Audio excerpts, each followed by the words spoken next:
All right. Well, welcome to Podcast Tips with Rob Greenlee. We're back doing a live show on Thursday night at 7 p.m. Eastern, 4 p.m. Pacific in episode 15. And thank you so much for joining me tonight. And if you're a regular viewer of the program, I appreciate you being here with me and continuing this journey. It's a little bit of a meandering journey around podcasting and live streaming on the StreamYard platform and kind of how I'm navigating this. And it's a journey for me of learning and trying new things and doing this program in a different way than how I have done in the past. I started podcasting and actually on the radio back in 1999. And so that was in a studio, or I did it out of my home office and actually built a studio in an office as well, but also brought it home and did it there as well. So I've had that kind of complete experience in this area. And now I'm playing around with doing more live and doing podcasts in a convergence type of an approach. And so tonight I have a special guest from the StreamYard team that's going to join me here. And we're going to unlock some of the concepts, and I don't know if they're secrets, but maybe things that maybe can be helpful to you in amplifying your podcast growth through strategic partnerships. And I'm lucky to have with me here Franz-Josef Schrepf, and let me pull him up to the stage, and we can have a dialogue here. Franz, thank you so much for stepping forward and joining me on the show. It's great to have you with me. You're the director of strategic partnerships for StreamYard, if I wasn't clear about that, but you're also a podcaster. You're what you call the captain of the partnership podcast or the partnership show, which I think is really kind of creative and in something different, right? And I'm sure you're having an interesting time creating content on that program too, kind of diving into this I think increasingly important area of building strategic partnerships and partners. And so anyway, give me some thoughts that you have about, what you've been doing with your own podcast and how that kind of works with your work at StreamYard too.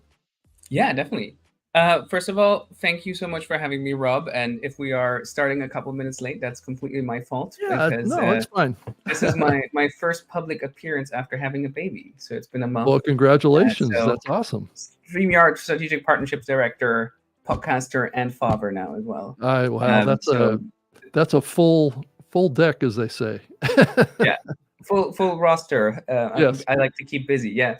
I think for this is the first time I actually talk about my show conceptually. Like, I like to host my show, but I actually don't talk about it a lot. So I think this is the first time I actually explain like the rationale behind it. So I think that might be a really interesting starting point, is just to kind of like explain like why I have a podcast, right?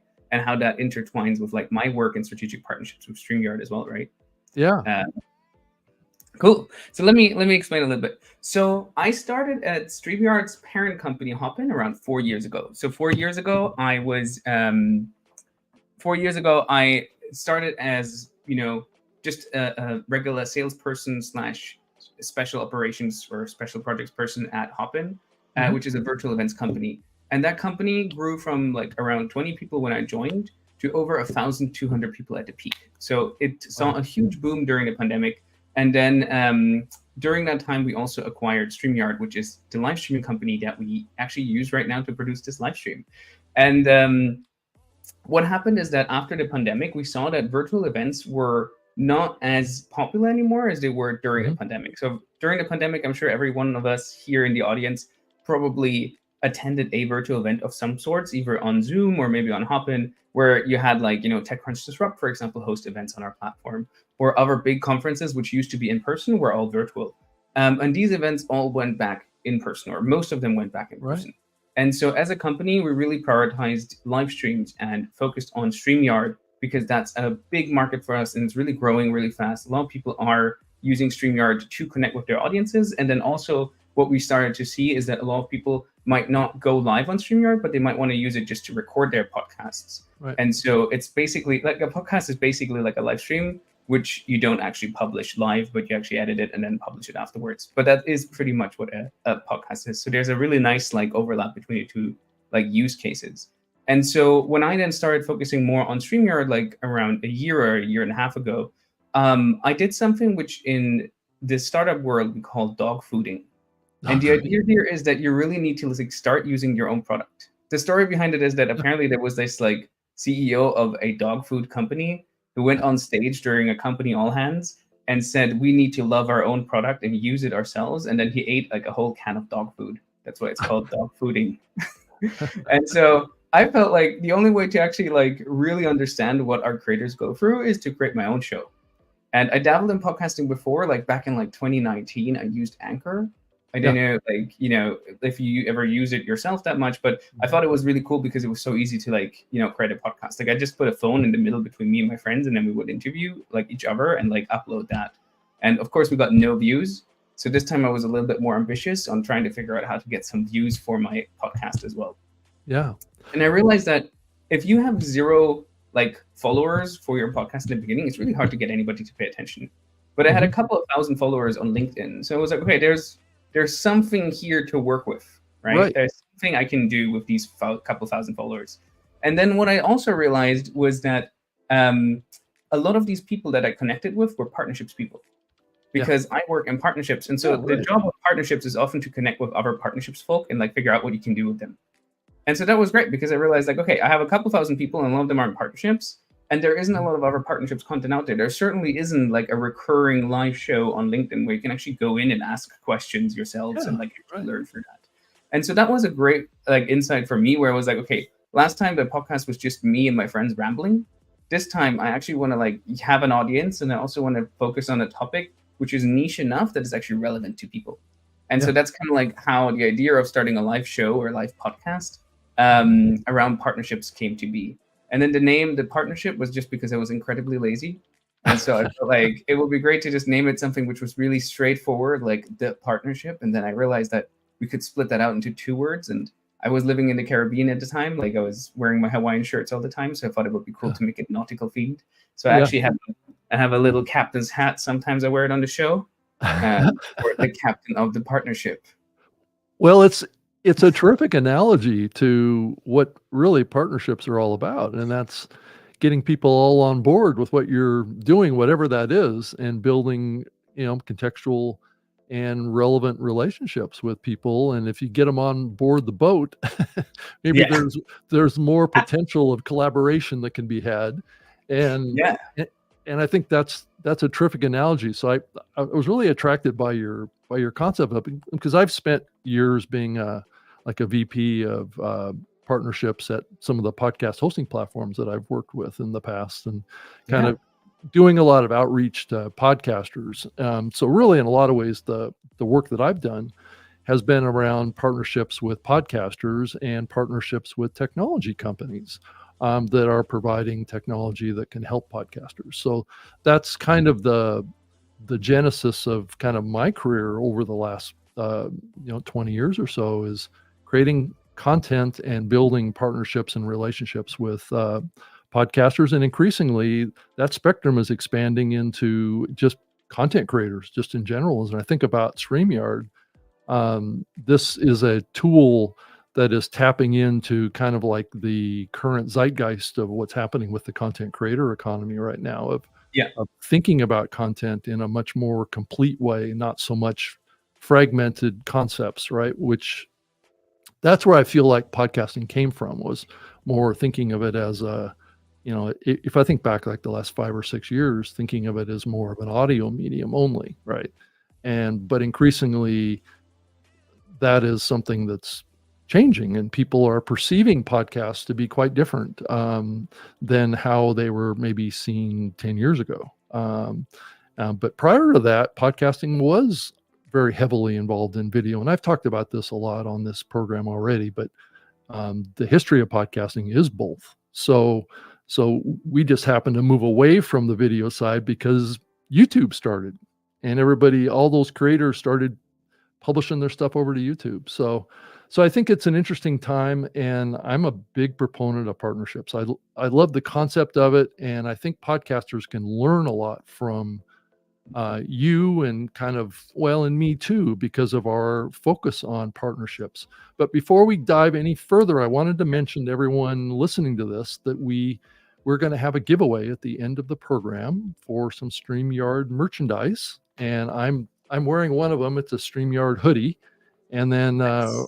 we're also going to give away a StreamYard Puddles duck. So enter into your comment field on the social platforms, hashtag the yard, and we'll get you added to the giveaway. And at the end, I will push a button and the software will select who gets the free merch. So it's an exciting time at the end of the show. So hang in there, Yeah.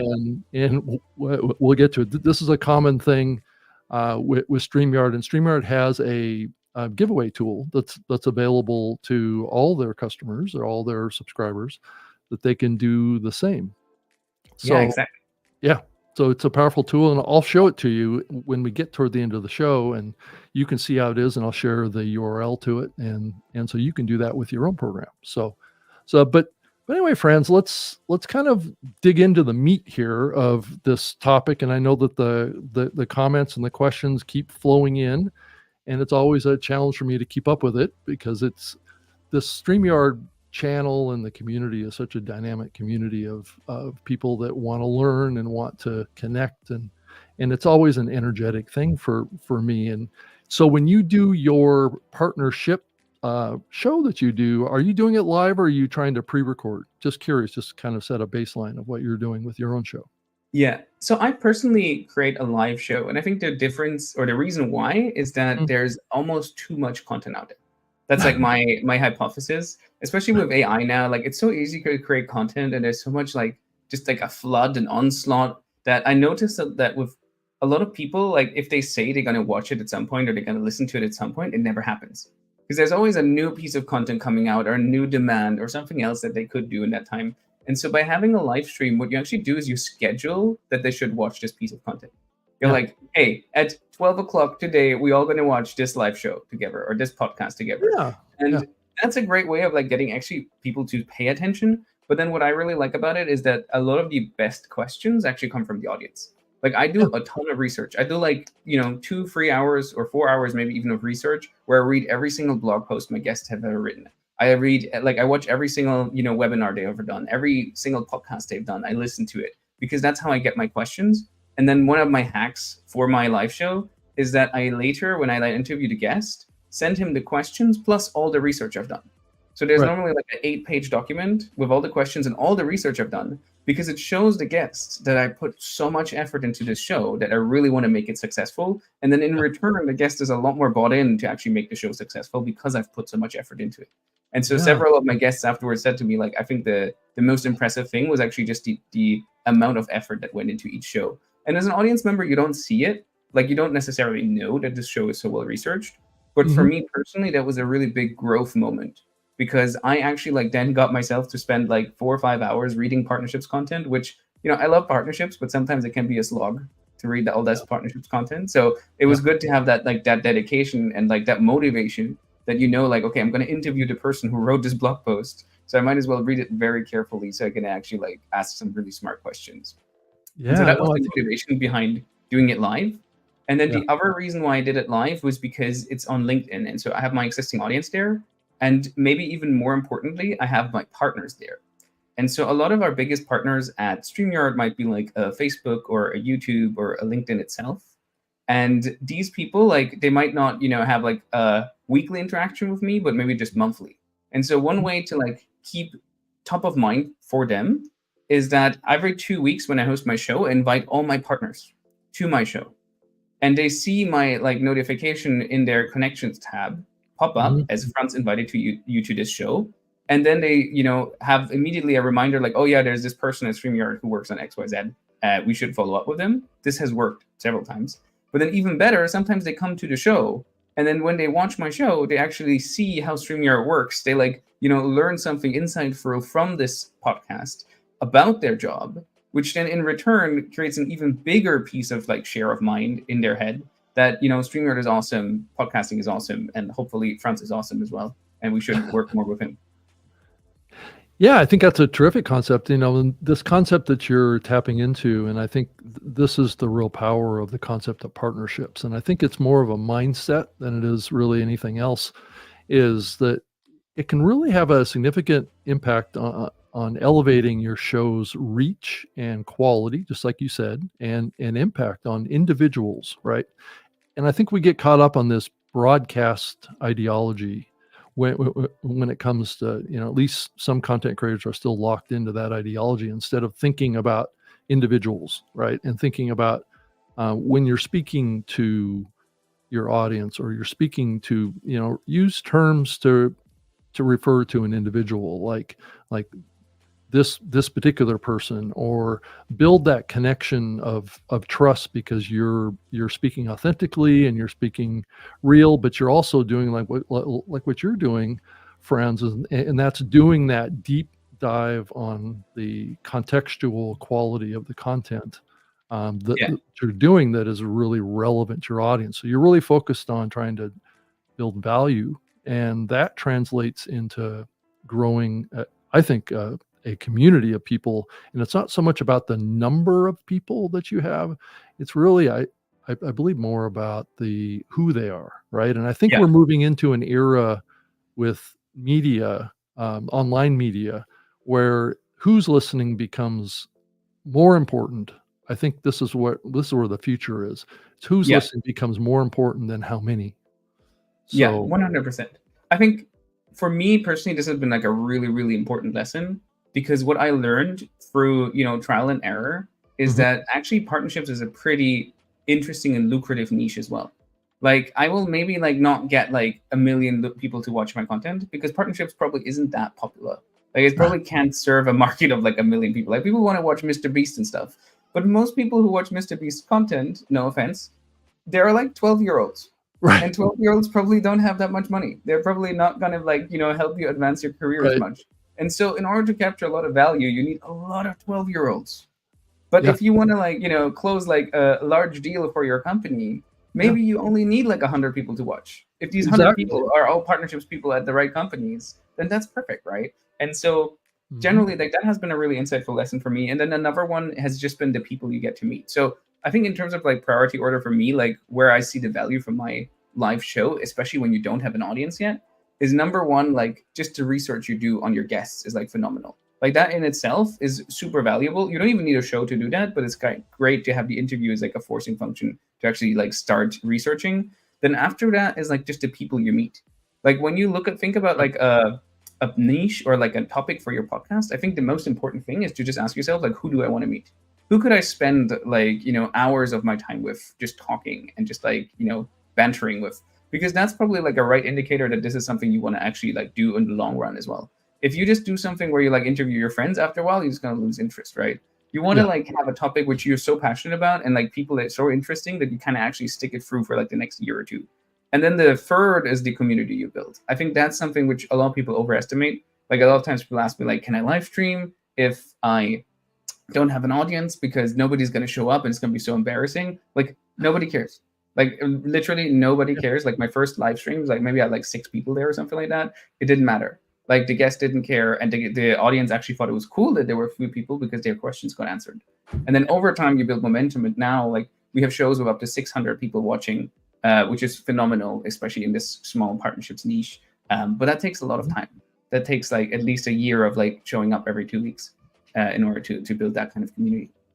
Yeah, so let's kind of move to another level of partnerships and how we can leverage partnership concept to be applied to growing your show beyond what you've already talked about. Like, what type of relationships can you, as a creator, podcaster, video creator, content creator, what kind of partnerships can you get into that could facilitate maybe faster growth or economic opportunities, or, you know, which would be basically monetization? Now, their partnerships can be utilized to accomplish many of those things. And what that process is that you go through when you are looking, and I can talk to this too, of how you look at potential partners, and what's important to you when you consider a partnership. Just curious. Yeah. I spent a lot of time thinking about this. I think the first challenge here is that everybody means something else when they hear partnership. And so I would love to hear from everybody watching in the comments, what type of partnerships are you interested in? Or, what kind of partnerships have you been exploring? How did it go? Like, did it work out? Did it not work out? Because there's a lot of confusion in this space. Like, even with my own show about partnerships, like one time I had a guest on where 12 minutes into the interview, I realized that they actually don't work in partnerships. They work in marketing. They just gave themselves a title of partnerships, but it's so poorly understood even among partnerships professionals that this can happen regularly, that you might actually reach out to the wrong person just because it's not clearly defined what a partnership is, right?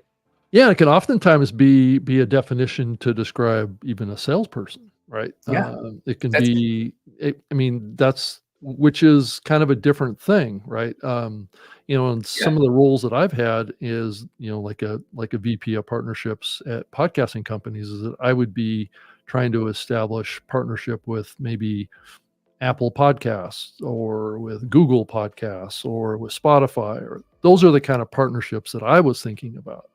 But if you're thinking about partnerships about how to grow an individual podcast, that can be similar, but maybe a little different strategy. It can be, who do you work with around maybe selling ads into your program? Is there an agency you can work with? Is there a production partner you can work with? Can there be a partnership you can establish with another company that can help you with your editing or your social media strategy? But in some ways, the concept of building these relationships and these partnerships have a core kind of fundamental association to each other around.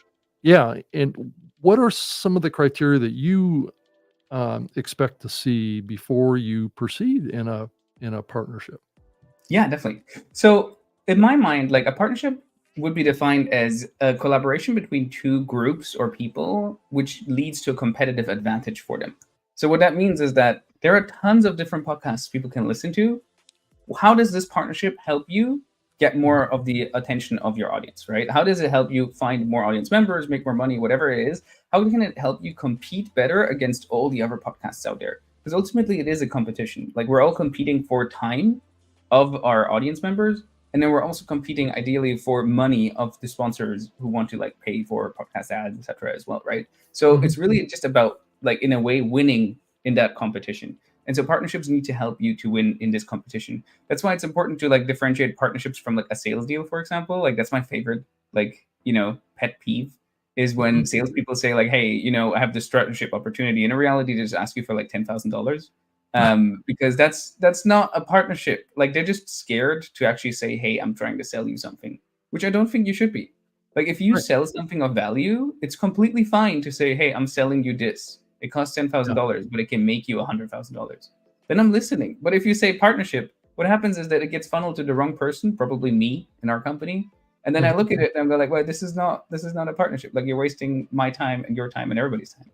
And so it's important to like be clear that you need to figure out how can you develop a competitive edge together. That's what a partnership is all about. And so when we think about like partnerships in podcasting, I think the first natural opportunity you'll find for partnerships is to cross promote with other podcasts. So you go onto a guest's podcast, like to another podcast. Like, for example, I go onto Rob's podcast and then Rob goes onto my podcast, and we talk about, partnerships in podcasting on two different platforms or two different shows. What happens is that a lot of podcast discovery right now happens through search. So people might go like, hey, I really like Rob. Let me just type in Rob Greenlee on Apple Podcast. And then it will just show, Rob's show, but it will also show all the other podcasts Rob's been to. And then an audience member who's like super active and like might really, really love Rob's content will listen to every single episode. Like, this happens to me a lot. Like, I'll listen to, there's one guy called Naval, which is really big in the startup world. And I listen to all of Naval's podcast interviews where he goes onto other people's podcasts. But maybe I think that the questions of one of the interviewers were really, really good. Maybe I think like this person is really sharp and I really like them. So then I'll actually become a follower of this podcast host and listen to all his other interviews as well. And so that's a great way to be discovered, because podcasts traditionally have a very, very hard time being discovered, especially in the beginning. Like, you have to like claw every single viewer into your podcast in the beginning. Like, it's nothing is more frustrating than seeing like 6 views on your YouTube videos or seeing 6 views on your podcast. So that's a really great way of kickstarting it and actually getting a lot of attention by like cross-pollinating between 2 different audiences. Yeah, and a lot of the podcast consumption platforms, Apple also has video podcasts in it. Apple Podcasts, and a lot of people don't realize that, but they have both. They have audio and video. But what's interesting is that there's probably 2.5 million podcasts in the Apple Podcast catalog. I don't know what the percentage of video podcasts that are in there, but what you're up against in a lot of these platforms is a lot of what I call archive shows that are in the catalog, right? So when you do a search for a particular show in these platforms, you're going to, and this is the experience that a listener is going through, or a viewer is they have to sift through a bunch of shows if they're looking to try and find an active show. There's a large percentage of the shows that are in Apple Podcasts today that are not actively updating with new episodes. So this is a challenge for the industry that they really haven't wrestled with entirely. I think YouTube does a decent job with this because it's more episode focused. It's less kind of series based focus. But one of the things too is a lot of people don't realize that there's not as many competitive shows in the podcast ecosystem as you realize. I mean, there's really only about 300 or so thousand active podcasts, ones that are being updated even weekly or every 3 months for that matter. It's not a huge number of shows. So you're having to be found through all this, essentially in some ways, clutter of shows. But if you're looking for a particular piece of content that's on a particular topic, there can be some value in an archive podcast that's not producing new episodes, but maybe you want to be engaged only with a show. I wish Apple would surface actively being produced programs higher than the archive shows, but what they do now is they tend to blend them together to some degree, and it's not exactly ideal by any stretch of the imagination. But I think as you look at this podcast partnership concept, it can be applied to a lot of different situations, and that's a collaborative approach with other podcasts to do cross promotions like you mentioned, and basically build genuine partnerships with guests. I think also that opportunity is something that can be difficult to manage effectively. I don't know if you've had struggles with trying to get guests to be a partner and help promote the show or promote the episode or anything like that. It hasn't been a big challenge. I think like it's really just about making it as easy as possible for the guests to promote your show. Right. So what I will do is I will write the post for them.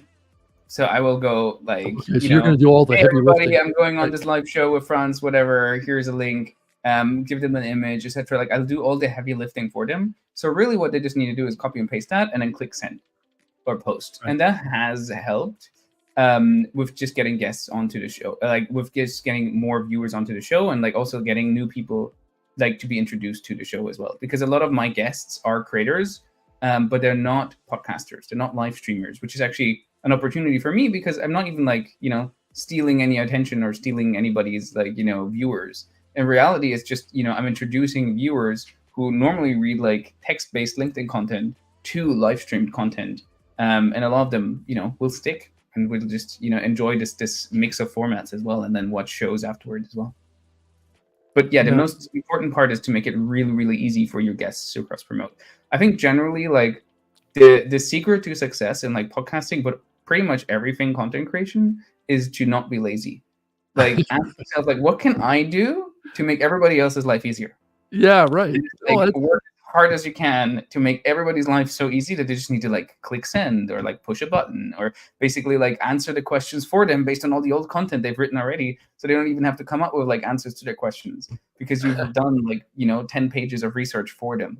Yeah, no, I think that's adding value to your audience's time, right? So I think Pete has an interesting comment here. Are you in my old house? I wish this was my house. My house is just full of like laundry and diaper pails and changing tables right now. Such is the life of having a newborn. It's Yeah. challenging. I've done it twice myself, so I kind of have an idea of what you're probably going through right now. Yeah, I might have to ask you for tips, but that's another episode. Right. Yeah, we'll have to do a different episode on that one. Yeah. To the point of the friction, just before I forget, what I think is really interesting as well as like a step up. So you have this cross pollination where you have like, this podcast host and this podcast host, and we like go on each other's shows and promote each other. But then there's actually a level up when you like start thinking about money. Like when you say, hey, actually, like I'm starting to like, have some couple hundred people who are interested in my show. How can I actually like get them to start, like generate some revenue for me? Like how can I actually pay like the $20 it costs to like subsidize StreamYard? And partnerships can be a really interesting way of doing that. And one way to do it is through, for example, affiliate partnerships or referral partnerships. And so how that works is that you get a link from a platform. So, StreamYard might give you like a link and say like, hey, you get a month free of StreamYard if you bring a friend. And you're like, this is great. Like I can like, get my $20 worth of StreamYard by introducing somebody else to the platform. But how do I do that effectively? Now, like most creators, what they'll do is they'll put it into the chat where it just gets like flooded off like by all the other chat messages and like you don't find it anymore. Or they put the link into the comments, into the description. And then it's also really hard to find that link. And so one thing which worked really well for me to like just get that activation and actually get people to, click on this link is to use a QR code. And so basically in the top corner of your screen, on StreamYard, what you can do is like where you normally put the logo, you can actually upload a QR code of your link, of your affiliate link. And then during the show, you say, hey, this is the sponsor of the show, or like, this is actually the tool we just talked about. There's an affiliate link for it. You'll get like 1 month off if you sign up with this, and then put the QR code there. Because what happens with live shows, especially, is that a lot of people watch them on their laptop. They're not as popular like with on mobile phones because like the attention span is too short. Like if you have a mobile phone in your hand, you're so used to like scrolling that you'll just be like, immediately clicking up and not watching the whole thing. So a lot of people watch it on a laptop, which is great because then they have the second screen experience. So they have like their phone in their hand anyways, because probably like half of the people watching this right now are scrolling TikTok at the same time. Multitasking. So you have this phone already in your hand, so you might as well scan it and then sign up in that moment. Yeah. And then this is another example of like making everybody else's life so easy and so frictionless that they just have to do what you're asking them to do. If they don't do what you're asking them to do, it's probably because it's too difficult. Like it's probably too many steps. Yeah.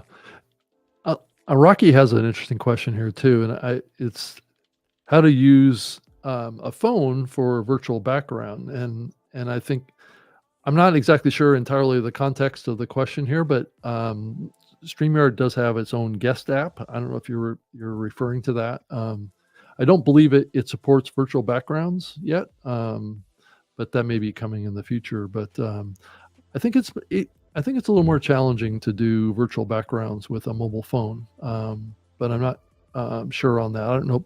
Franz, do you have any guidance on that? Yeah, I haven't been at work in a month, so I haven't played around with the version of the app.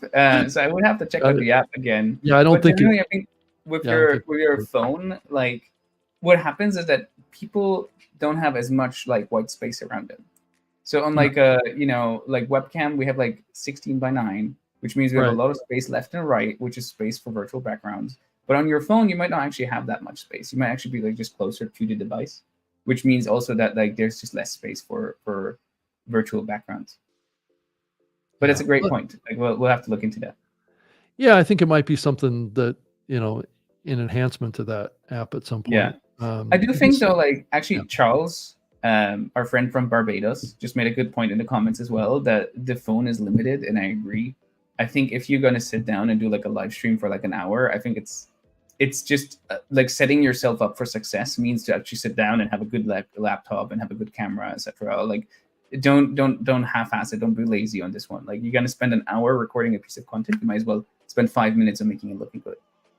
Yeah, I find that using my phone for certain very specific recording situations. Like if I want to do like a vertical video or something like that, the phone is a pretty good tool for that. I have an iPhone and it's got an amazing camera on it. I'm not using anything like that for this. I'm using a 4K camcorder, but Yeah.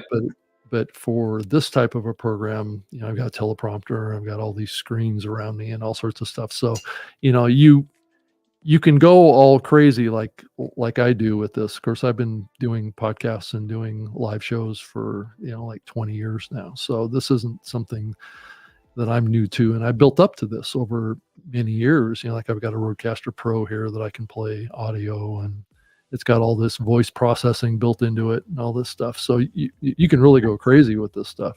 But a mobile phone is pretty powerful to create content with, and I'm increasingly using it for that.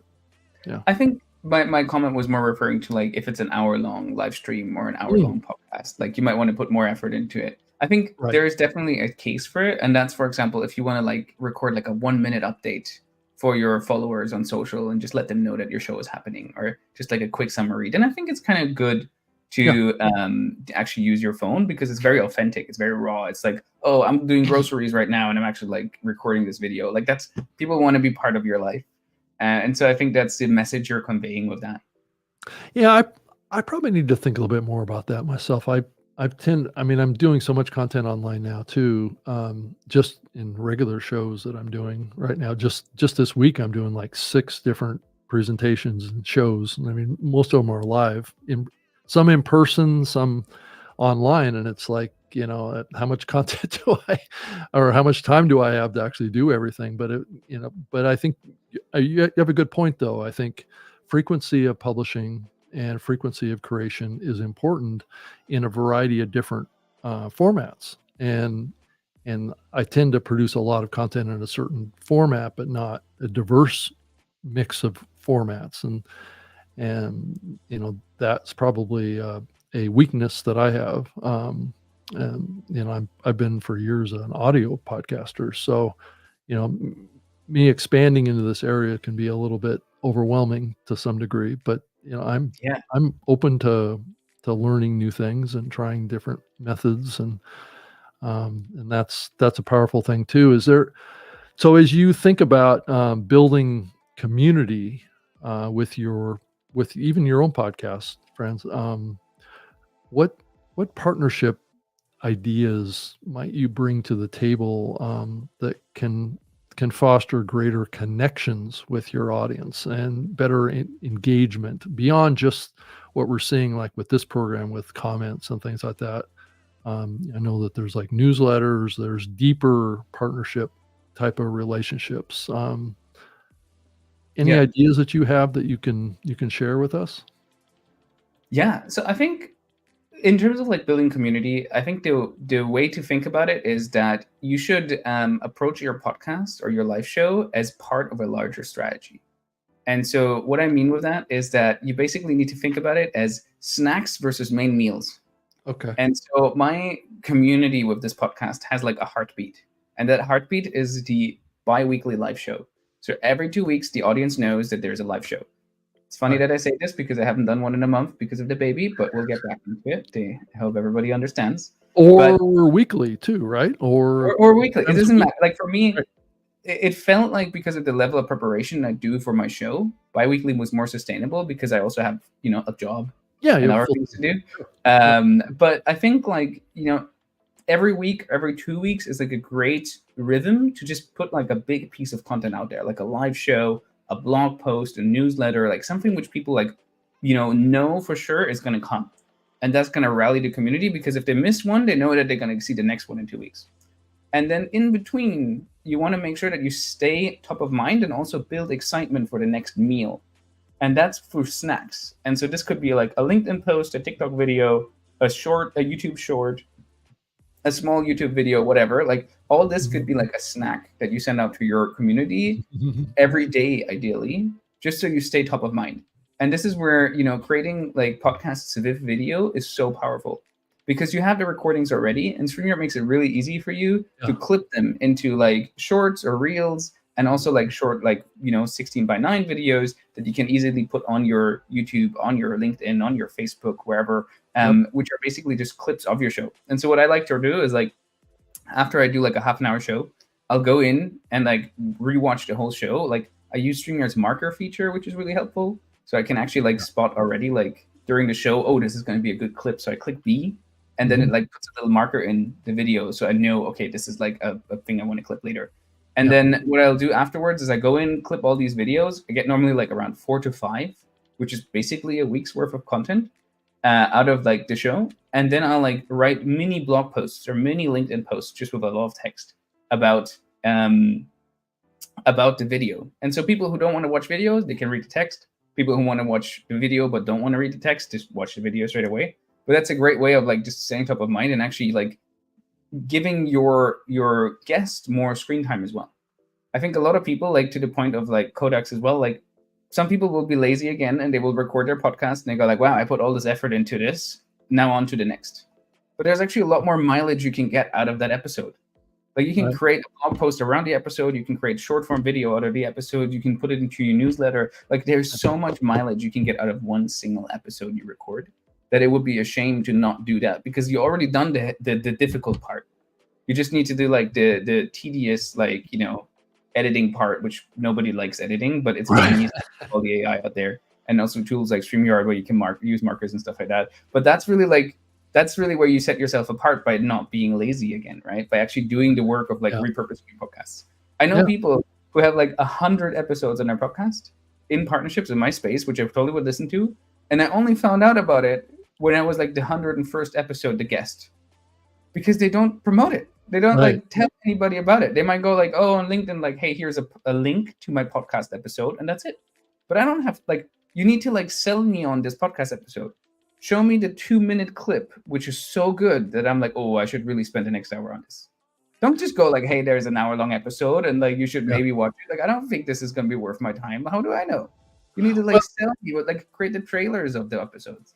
Yeah, and I think if you think about it too, from the standpoint of, if you're so busy with either your job or your other things you have going in your life that you can't do that, then, if you can afford it, it might be a smart idea to maybe hire someone to help you, or get a part-timer relationship with someone that can help you with that parts of it. Yeah. That part of what you need to grow. And I know it's sometimes hard to do everything yourself. I would say though that like personally, I don't believe that you should outsource too early. Right. It's like very I agree with tempting you, because like, you need to understand like, give us an editor. Yeah. Right. You need to understand it at a deep level as well. Exactly. Like do your first 20 episodes yourself. Edit your first 20 episodes yourself, just to understand like what a good edit looks like. And then give it to an editor and go like, this is what I want. And then maybe they can take it to the next level because they know better than you do. But like if you just give somebody like an editor your first episode and go like, I don't know what I want, they're probably not going to do a good job. Well, yeah, because you haven't told them what you want, and you don't have a clear understanding of what you want, right? And also there's something visceral about watching yourself do an interview, because like if I watch my first interview myself now, I feel so bad. I'm like, oh man, like this was so bad.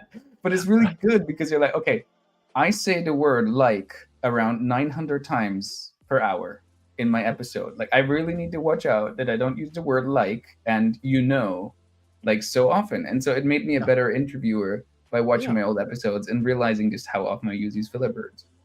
Yeah, that's true. And I do like this comment. That's why I've left it up. Kodak's 904 posted in here, Alicia Campbell, I would like to be there with you. And this gets back to community. What we're seeing here is audience members connecting with each other. And that is such a powerful thing. And I love seeing this. I've done a bunch of different live shows that have the commenting capability, and it was always kind of really, really rewarding to see the audience, connecting with each other. And because it also can give a reason why an audience member comes back to watch the show, not necessarily because they always want to hear what I have to say. It's more to do that they want to connect with their friends. So if I can create kind of an atmosphere of friends and people connecting with each other during the live show. Yeah.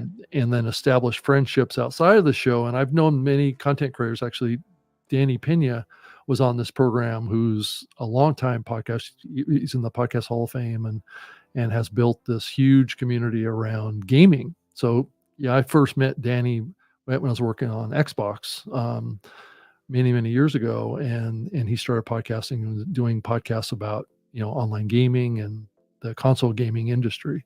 And he really connects with audience members, and those audience members come to his live events and they connect with him offline and those kind of things. And that's such a powerful thing, and has built a community of people that know each other too. And if you do this long enough, that's what's going to happen. And we're already seeing early signs of it, even with this program. And it's something to keep in mind, I think, with content creators that are doing live, is that if you can facilitate this and this happens organically, reinforce it and say, this is really great to see this happen. So I don't know what you have a thought about that. Have you experienced any of that yourself, where your audience becomes connected? I think so. I think what the value is of a live show is that it synchronizes everybody. So like I said, like we're scheduling that at like noon today, we're all going to watch this together. And it's actually like a pretty unique experience now these days. It used to be that like we all watch television at the same time. We all watch the same thing. And then the next day, like we all go to school and we all discuss like what was on TV last night. These days, like the only time when everybody watches is the Super Bowl. Like that was the only time where the entire country watched TV at the same time, and they all knew what we were talking about, which is why there were so many memes afterwards, because everybody kind of knew what the meme was, right?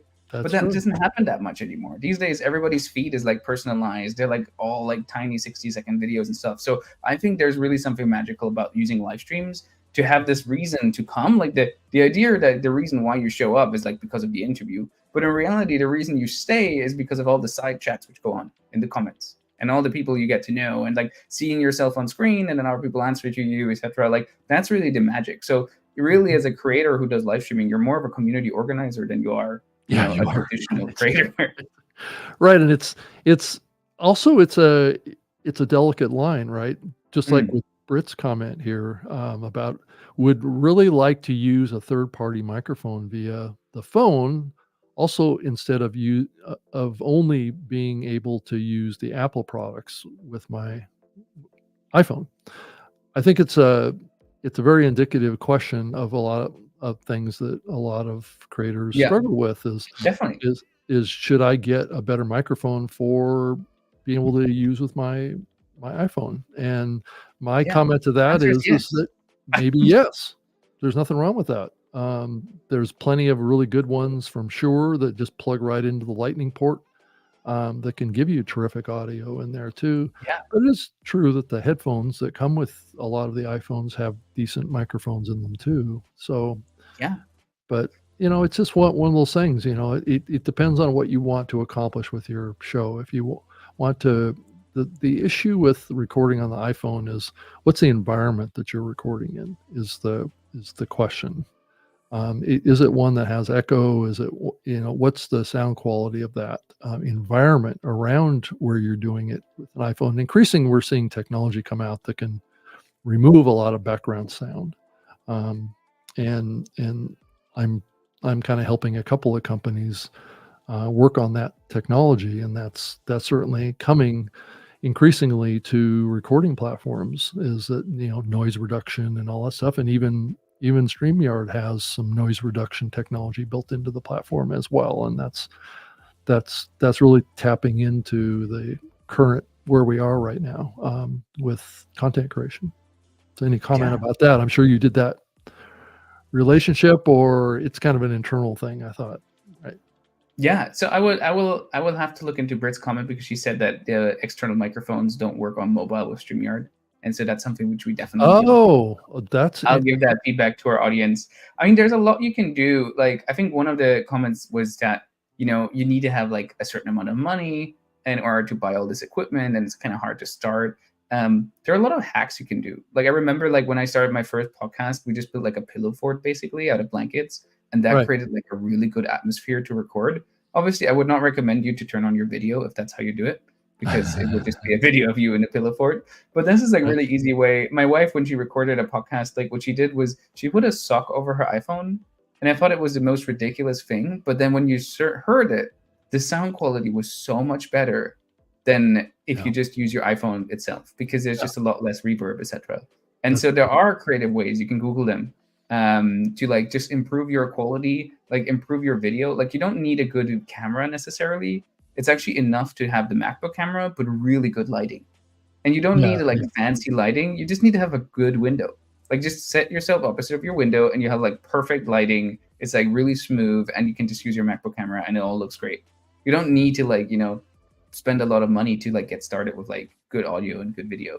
Yeah, no, I don't think you have to spend a lot of money, even if you want to get, kind of like semi studio lights. I mean, I've got 3 kind of panel LED lights that are above me that are kind of shining down on what I'm doing. That weren't that expensive. I think they were like, $80 or something like that. And they cover kind of like 180-degree scope, and I can set the color temperature of the lights too. So you can actually have some color on your face and not be washed out, Nice. which is the other risk. And then that also gets back to your background too. Like this is a real background behind me. Yeah, yours looks like really good. It puts my background to shame. Well, yours looks really nice too. I would love to have that house. So that's Me too. all right. But yeah, so there's a lot of creative things that you can do with this, and to make your background look great. And I really focus on the audio quality. That's just because I've been doing this for so long. But that doesn't mean that it isn't possible to do this with a little lesser, spending of money around microphones. Like my setup here is probably, $2,000 probably just for the microphone and the Rodecaster and all the pieces that go into this. But yeah, nothing to sneeze at. yeah, but it's certainly not required. I've been recommending for people to use like an ATR 2100X, and that's like $79 or whatever, and it's a decent sounding microphone. So so you don't have to break the bank to do this, but if you do it long enough, you probably will end up getting a stockpile of microphones. Like you can see off to the side over here, you can see there's 3 microphones and a shelf behind me, and then I've got one on the shelf up here too. That's a shotgun microphone, and then another one. If I move my head, there's one that's on right up here too. So I've got lots of microphones that I've gone through over the years. So it's just part of the process. If you do this long enough, you'll go through microphones. There's no question about it. Yeah. I do have, there was one comment which I thought was really good by Brady, and it says, on my podcast interviewing, any ideas to talk about? And I think that's actually something which a lot of people are worried about, is what do you talk about? Like what questions do you ask? And I think there is a really like good way to actually get ahead of that issue. The first one would be that you do a ton of research, like read every single blog post, podcast, anything that the other person ever has done, put out there, because that will naturally cause questions. You'll naturally go like, hey, you told this really cool story on a podcast 2 years ago. Like, can we go deeper into that story, right? And they'll be glad to, because they are like an expert in it because they told us already before. And then if the other person hasn't put anything out there, which is a lesson I learned, like ideally you want people who put content out there because they have refined their ideas. Like by writing it down, they actually refined what they want to talk about, which is helpful. Because otherwise you have people who just ramble on about like random like stuff that doesn't make a lot of sense or is not relevant to your audience. But if the other person hasn't put any content out there, one thing to do is just to go to your guest and say like, hey, what do you want to talk about? Like, it's that easy. Like, you don't have to like wreck your brain about it. Just ask them, put the onus on them to figure out what they want to talk about. Because normally guests have something to promote. Like they don't do this for fun, right? Like normally they have like, a product to sell or a show to promote or something like that. And so if they say, hey, I want to talk about my podcast, you go like, well, what is your podcast about? Why should people listen to it, etc. And so you have a bunch of questions. You don't need to ask them straight up, but this is like a good starting point to then work backwards to like, what questions can I ask to establish that this person is somebody you should listen to on your podcast. Yeah, I think that it should be a collaborative effort. There's no question about that.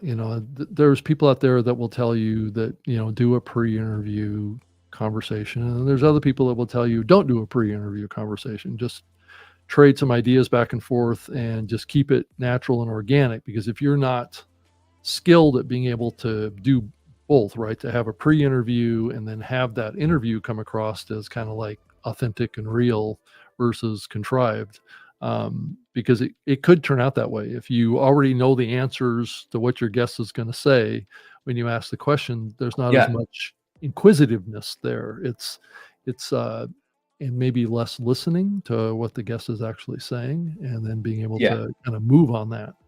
Right. So there's some subtle things, but each his own, right? There's no one perfect answer to any of this stuff. It really gets back to how you as a creator want to embrace this, and want to work through those processes that make you feel more comfortable. And oftentimes guests will reach out to me that I have on a program and say, well, what are we going to talk about? Because they're uncertain about what I'm going to do. Right. And they want to feel like they're prepared. Versus them understanding that, based on my doing maybe 500 interviews in my career, that I approach this from a perspective, just like I did with you, is I know what your passions are and what your interests are, and I will position the conversation to tap right into that. Also, I wouldn't have you here to begin with. So, and to be here to listen to you and to hear what you have to say and to react to that in an appropriate way. Can be a little challenging with managing so many different things with a live program, but nonetheless, that's the key to having an engaging interview, is to listen as well. Yeah, 100%. Yeah. So there's been a flow of comments and questions in here, and I'm getting behind, and that always happens, it seems like. Let me see if I can find one here that here's an interesting one here. It says Comms Unity Community. It says this is another community member talking to another community member. Have you tried online business name generators? Even those have creative spellings or a simple suggestion to help you. I think it's coming up with business names or show names or whatever does take some deep research. And there are some tools out there that you can use, some keyword tools. But the big thing, if you're creating a new show, I would definitely do a search in Apple Podcasts, and I would do a search in YouTube, and do a search in, even ChatGPT maybe, and see what it gives you as far as feedback on different names and what they mean. And so I think names are really, really important in the context of being able to get copyright on them and trademarks and all sorts of things that you might need to do. And if they're already being used by someone in the same context that you're using that, then you could have a problem at some point. So I don't know, do you have any thoughts about that, Franz?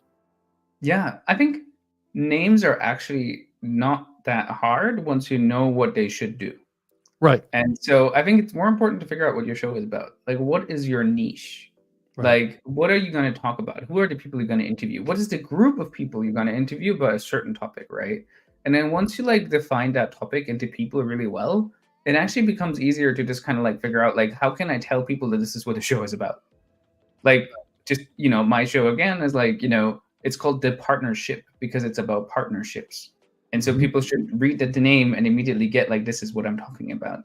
Another great example is there's a podcast for entrepreneurs called How I Built This. And it literally asks startup founders the question, how did you build this company? And that's a great way to name your podcast in a way that other people will actually get what you're talking about.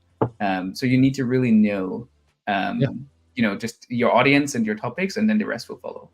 Yeah. I also, exactly. Rob, just because I know we're hitting on the hour, but I do have another partnerships insight that I wanted to share as well. Yeah, please do. Please do. Go. I mean, but I don't want to take away from Karen.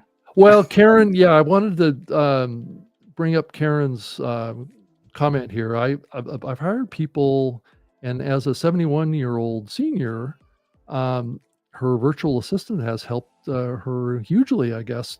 Technology as a doctor is not my wheelhouse. So that is an interesting, kind of take on this, like we were talking about earlier, about maybe bringing in help with some of Yeah. the stuff that you don't feel like doing. That could be the difference between growing and not growing your show. Yeah. So it just depends And on it's if you also, have the resources, and that you, like you said, friends, that you have the skill yourself to be able to manage that person. yeah. And especially like, Karen, it sounds like you have another skill, which is being a doctor with like a lot of experience, which is super helpful when you create content because it allows you to go into kind of depth, which nobody else can go into. Like that is the competitive advantage. And so your competitive advantage will not be the editing. It will not be the production, whatever. Like that's something you can just go like and put to like an external like virtual assistant or editor or something like that, like somebody you hire. Your competitive advantage is like just this like depth of knowledge you have, which probably makes your show pretty unique. Yeah. Yeah. So, Franz, go ahead and dive into the topic that you wanted to raise, and we can just talk about it. And if we get questions in, we can Yeah. address those. So if you joined the show after like the first 20 minutes when we talked about partnerships, I just wanted to quickly recap like how I think about partnerships at StreamYard and also, as a creator myself. And so a partnership is basically a way for you to create a competitive advantage by working with another party. So that could be another creator, another company, whatever. But the goal is to create a competitive advantage. It's not to charge them money. It's to create like a way for you to win against all the other shows out there and win attention, win money from sponsors and so forth. And so the first way we discussed is that you go onto other people's show. So the one host will invite you to his show, and then you will go onto their show, and then you introduce each other to your respective audiences. And that's a great way to get in some initial following because of the way, podcast discovery works and the way people like find podcasts relevant to their audiences. Then the second way to partner is actually to look at all the companies in your field and figure out like which company has an affiliate program I can use for my show. And so you don't need to like sign a sponsor deal with them, etc., because you probably don't have enough viewers yet. But what you do is you just get the affiliate link. And then, for example, if you use StreamYard, you can automatically get like a referral link for your friends, which will give you like a free month of StreamYard. And then you can use that in your show to at least pay for the cost of StreamYard. So you basically make your first couple bucks, which is great. Yep. And so like what kind of people are in my space and what kind of companies are in my space. And I know that my audience is interested in both of them. And so now here comes the third level, why all of this is important and where it all comes back together. If you know all the other podcasters, for example, like let's use Karen's example, like you're a doctor and you create a podcast about, being a doctor or a podcast for your patients. And everybody else in this space who creates something in this for the similar audience, you have a much larger bargaining power.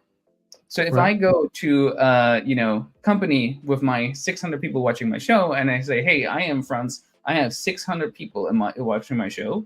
How much would you pay me for an ad on my show? They probably would say not much. Like YouTube would pay you probably like $1 for that attention, right? Which is not great. But I'm part of something which is called the Partnerships Leaders Network, which is a network of a lot of other podcast shows and a lot of other bloggers, etc., which create content around this topic of partnerships. And so basically we've all come together and said like, hey, we're going to like create content and then bargain together with companies for that attention we generate. And so I might only get 600 views, but if there are 10 of us, we're already at 6,000 views, right? And these are 6,000 people who are, high net worth individuals who have like a lot of money to spend. So they are valuable to a company which is trying to sell to partnership leaders. And so that way we can actually go and negotiate way better sponsorship deals for our shows as a collective.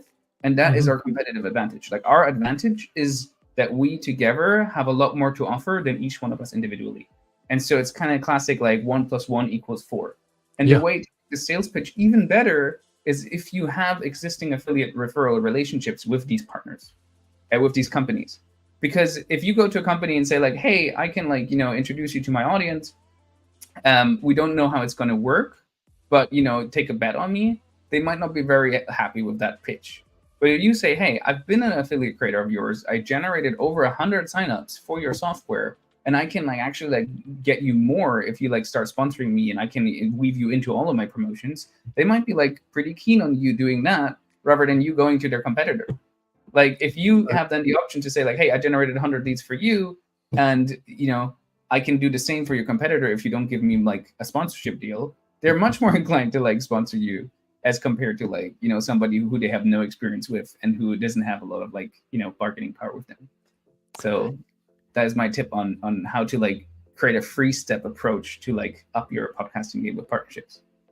Yeah, and there are platforms out there that you can. I mean, if we're talking about affiliate programs, also there are platforms like CJ.com that have a bunch of different affiliates. I know some early podcasters started getting into relationships with, you know, affiliate brands, and then just mentioning them on their podcast and things like that, and driving people to those the as well. most important thing in my mind is that when you do this affiliate, you know, marketing, or when you go into sponsorships, and I think this was a question which was raised earlier, like who do I work with?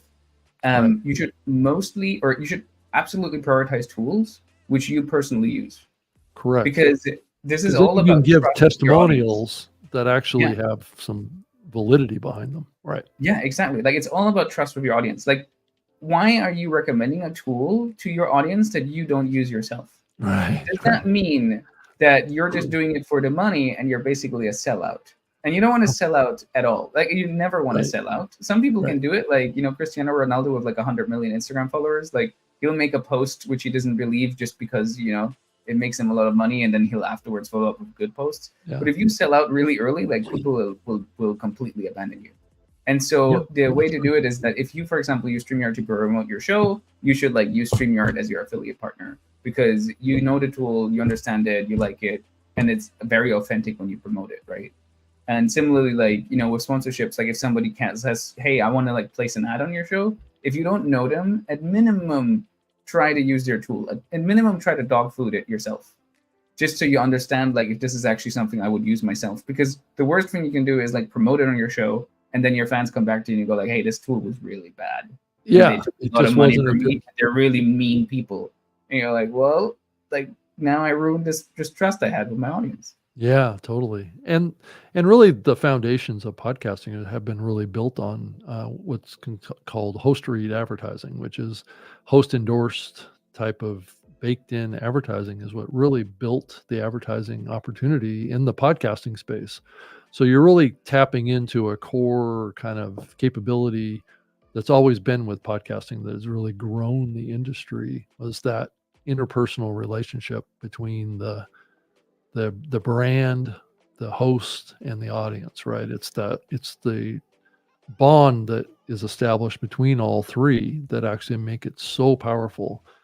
There are forces in the podcast industry that are trying to push radio-like advertising increasingly into podcasts, and that has worked to some degree, but there's always a trade-off on trust, and it gets back to what you were just saying, Franz. That can you trust a Geico ad that some ad agency created that you're running in your podcast versus you, the host, or myself saying, you know, I'm a subscriber to Geico and I'm not getting paid by Geico, so don't think I'm doing an ad here. But you know, that I'm a subscriber to them. They insure my car and they've been good to me. I mean, that means more than me just running just a pre-produced ad. Yeah. So, and it's also because of the way people interact with you, right? Like you're oftentimes the individual creator, so there's nobody else to blame. If you have like an ad network or a radio station and there's a bad ad, you can always be like, yeah, no, the producer said they should put this on or whatever. But if you're the individual podcast creator, like it's on you. Like, if this ad is bad and you're like breaking trust, that's on you. You broke trust. Like there's nobody else to blame right now. Right. Yeah. No, totally. Well, I think we're getting into being well into the second hour of this live show, and I know other people have lives that maybe they want to do, and I appreciate everybody that's here, and so I wanted to re-promote the giveaway that I'm going to do here very soon for a StreamYard sweatshirt hoodie and a Puddles the duck. So get your entry into the comment field in your preferred social media platform. And that's hashtag the yard all together in one word. And I don't think I've seen anybody recently do it. Oh yeah, here it is. These sweaters are so comfortable. Yep. So they're great for winter weather. Right. That's the hashtag right there. Make sure that you get it into your comment field and we will get you added. StreamYard has a tool that enables that. And it looks like we're up to 41 entries so far. So keep them coming if you haven't entered yet, and would love to have you included in that with the opportunity to get one of those merch items. It's always a popular thing with the show. And it's really interesting, Franz, that the StreamYard kind of content always does this. I know, the Sunday night show that the company does has always done that, and it generates a lot of interest, right? They'll be getting free merch. Everybody loves getting free stuff. People love free stuff. And then also, if you put in hashtag the yard, you want to stay till the end. You just want to find out if you want. Yeah, totally. So there's definitely an incentive to use this tool on your own shows, because that actually encourages people to watch the whole thing. So if you want to use it yourself, StreamYard.com/giveaway is the tool which we're using right now. And it's super easy. You just need to comment. You can create your own hashtag. So we, use hashtag the yard for the show, but you can do your own thing. I use hashtag the ship, which is very original for the partnership show. Yep. But you can use anything. You can also leave it blank, which then accepts everybody who comments into the raffle. And then you can also do multiple draws. So we also had shows where we would draw 3-4 times because maybe, we had extra spare ducks we wanted to give away. Right. Puddles the duck. There we go. So I think we're up to 43 now. So let's go ahead and push the draw button here. There's actually more to this tool than what you're seeing here, but just when you first go to it, you'll get a couple of form fields that you just need to activate, right? And it knows when you're ready to go live or you're ready to produce a show, because it's logging into the same account that you're currently logged into. So it should be pretty seamless for you, and you can actually even change the hashtag if you want to as well. But I keep using the same one. So let's go ahead and draw and see who's gonna bring home the goods, as they say. So, all right. Oh, we're getting close. Go. Congrats, Racky. Was it Racky, not Rocky? It's Racky Godson Alley. Congratulations. You're the winner of a Puddles duck and a sweatshirt hoodie just in time for the winter time. So I don't know where you live, but it's always, I'm wearing it right now and it keeps me warm. So it's terrific. So Franz, it was great to have you on the program with me. Likewise. Thanks for inviting me.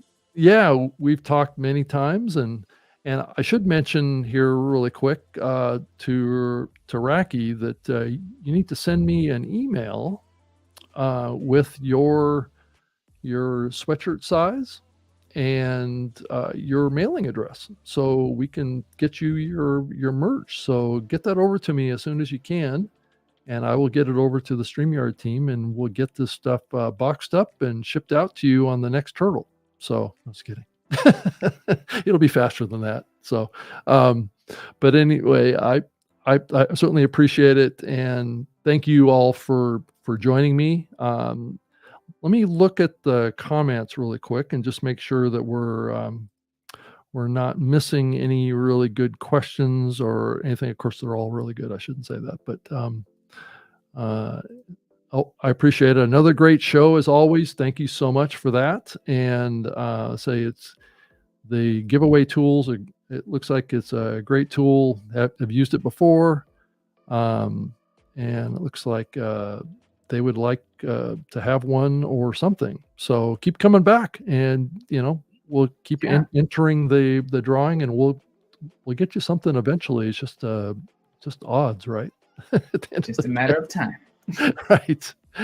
If you enter enough times, you will eventually win, and it doesn't cost you anything. All it costs you, I guess, is a little bit of your time to join me on the program. So let me see if there's any other questions before we end the stream.